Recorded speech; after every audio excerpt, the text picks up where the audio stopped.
Bienvenue sur la Tawhid TV, le journal, les titres de cette édition Coupe du Monde au Qatar.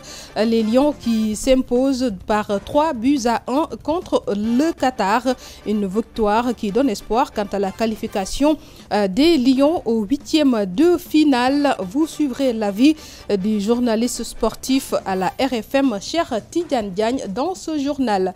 Également, on parle de disparition de l'adjudant-chef de la gendarmerie et le sergent de l'armée. La communauté des îles Bilis du Kassa demande à l'État de tout faire pour les retrouver et salue l'autosaisine du procureur de la République de cette affaire avant de lancer un appel à l'endroit des chefs religieux. Et puis nous parlons des reportages. Malgré la baisse des prix de certaines denrées, les restauratrices ne sont pas encore satisfaites. Elles demandent au gouvernement de faire encore des efforts leur permettant de subvenir à leurs besoins. C'est le cas dans la commune de Kayar où vous suivrez notre reportage du jour. Bienvenue à toutes et à tous. Je vous l'annonçais dans les titres. Coupe du Monde au Qatar. Les Lions du Sénégal qui s'imposent par 3-1 contre le pays organisateur, le Qatar. Ce qui donne espoir pour le pays, peut-être pour se qualifier au 8e de finale. Suivons l'analyse du journaliste sportif de la RFM, Cheikh Tidiane Diagne. Donc on peut retenir que le Sénégal s'est finalement tiré d'affaire dans ce guépier qatari. Vous le savez que pratiquement tout était acquis à la cause de l'équipe qatari qui accueille donc cette Coupe du Monde avec un public acquis à sa cause. Ils ont mis la pression. C'est vrai qu'à l'entame de partie, le Sénégal a eu quelques difficultés en tout cas à se défaire de l'équipe qatari qui avait réussi à bien contenir donc l'équipe du Sénégal. Mais bon, après on a vu qu'au fur et à mesure que l'on évoluait dans la partie, le Sénégal s'est permis également de mieux contenir donc cette équipe qatari et est parvenu à mettre un but déjà en première période. Et je pense qu'à l'entame de la seconde période, ce deuxième but qui a été inscrit par le Sénégal, à mon avis, un tout petit peu plié donc les espoirs de l'équipe qatari, mais qui n'a pas lâché, qui est revenu donc derrière pour mettre la pression et réduire le score. Une autre pression, mais malheureusement, ils n'ont pas su en tout cas défendre ce score pendant un bon bout de temps pour faire douter l'équipe du Sénégal. Et le troisième but du Sénégal est arrivé, ça a plié donc complètement les espoirs de l'équipe qatari. Et finalement, l'équipe du Sénégal se tire d'affaire et va jouer certainement une finale très prochainement contre l'équipe de l'Équateur pour tenter de se qualifier en 8e de finale. Le Sénégal qui devra donc après rencontrer l'Équateur. Nous le disions également, suite à la disparition de l'adjudant-chef de la gendarmerie et le sergent de l'armée, les familles proches ont organisé un point de presse ce jeudi pour saluer l'autosaisine du procureur de la République de cette affaire qui a ouvert une enquête d'ailleurs. Par contre, la communauté des îles Bilis du Kassa demande à l'État de tout faire pour éclairer cette affaire.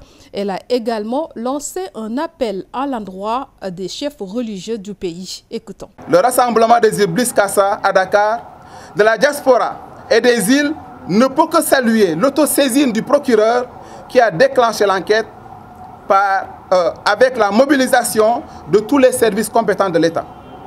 Cependant, la communauté des îles Bilis du Kassa et de la diaspora demande solennellement à l'État du Sénégal de les édifier sur le sort de leurs frères au service de la République et de tout faire pour que ces dignes fils du Kassa les reviennent sains et saufs. Par ailleurs, le rassemblement de la communauté des îles Bilis Kassa demande à ses membres de redoubler de vigilance et de rester mobilisés comme un seul homme jusqu'au retour parmi nous de nos parents pour qu'ils ne deviennent les agneaux d'un quelconque sacrifice. Pour finir, le rassemblement de la communauté des îles Bilis lance un appel poignant à l'ensemble des familles religieuses, musulmanes, chrétiennes, traditionnelles et coutumières et toutes les forces vives de la nation sénégalaise à s'impliquer pour le retour de ces vaillants fils sénégalais afin que nous préservions ensemble ce socle qui cimente notre cher Sénégal avant que le Rubicon ne soit franchi. Et puis, les travailleurs des collectivités territoriales, très en colère, ont organisé une marche pacifique du rond-point de la BCEAO au rond-point de la Nation, justement pour réclamer la revalorisation de leur salaire, mais également corriger les disparités entre eux et les agents de la fonction publique, entre autres. Ils menacent l'intersyndicale et Anduguessam menace de poursuivre la grève si rien n'est fait par l'État. C'est une injustice inacceptable. Deux poids, deux mesures. Des fonctionnaires qui reçoivent de l'argent et nous, toujours comme les derniers de la classe, rien dans les poches. C'est pas possible, camarades. On ne l'acceptera pas. On ne l'acceptera pas parce que cet argent, c'est l'argent de l'État. Nous faisons les mêmes travaux. La preuve, ils ont sous-estimé notre action, mais une action d'ampleur sur l'ensemble du territoire a permis aujourd'hui de remettre les pendules à l'heure. Aujourd'hui, au même moment, à Thiès, à Kaolack, à Ziguinchor, à Kolda, à Sédhiou, à Tambacounda, à Kédougou, à Matam, à Saint-Louis, tous les travailleurs sont mobilisés pour descendre dans la rue et battre le macadam parce que nous considérons qu'aujourd'hui dans ce pays, lorsque vous ne bougez pas, vous n'aurez rien. Je pense que vous avez compris d'où votre mobilisation exceptionnelle. Maintenant, il faut que ça soit clair. L'intersyndical n'a pas prononcé de mot d'ordre, de levée de mot d'ordre ou de suspension. Il faut que ça soit clair, parce qu'il y a de l'amalgame, de la confusion. Nous ne reculerons pas. Ce que nous avons fait, c'est d'appliquer le 5e plan d'action et cette activité de marche fait partie du 5e plan d'action. Le préavis de grève, je précise, court jusqu'au 31 décembre. Si d'ici là, les actes qu'ils devaient poser ne sont pas posés, fait la grève, la grève, la grève. Et puis pour soulager les ménages, le gouvernement avait procédé à la baisse des prix des denrées. Et puis pour soulager les ménages, le gouvernement avait procédé à la baisse des prix des denrées, mais cette mesure n'a pas encore son impact. Par exemple, au niveau du Kayar, les restauratrices se plaignent. Elles trouvent que tout est cher et demandent au gouvernement de faire encore beaucoup plus d'efforts pour qu'elles puissent donc faire un bon chiffre d'affaires. Reportage. Malgré la baisse des prix de certaines denrées, cette restauratrice trouvée dans la commune de Kayar n'est pas encore satisfaite car elle juge son chiffre d'affaires insignifiant. Tout est cher, le riz, l'huile, presque tout. Alors c'est très difficile pour nous, nous qui utilisons beaucoup l'huile et le riz par rapport à notre travail. Au début, je pouvais travailler avec 10 000 francs et me retrouver avec 15 000 ou même 20 000 francs CFA. Mais maintenant, avec même 20 000 francs CFA, c'est très difficile de me retrouver avec 21 000 et 22 000. Vous voyez la situation, c'est très difficile. Même son de cloche, c'est sa voisine qui se désole de la situation. Tout est cher. D'ailleurs, le kilogramme du riz parfumé est à 550 francs CFA. Le sac, en tout cas, et le sac nous revient entre 32 000 et 33 000 francs CFA. Vous voyez, c'est énorme. Mais c'est encore pire avec l'huile.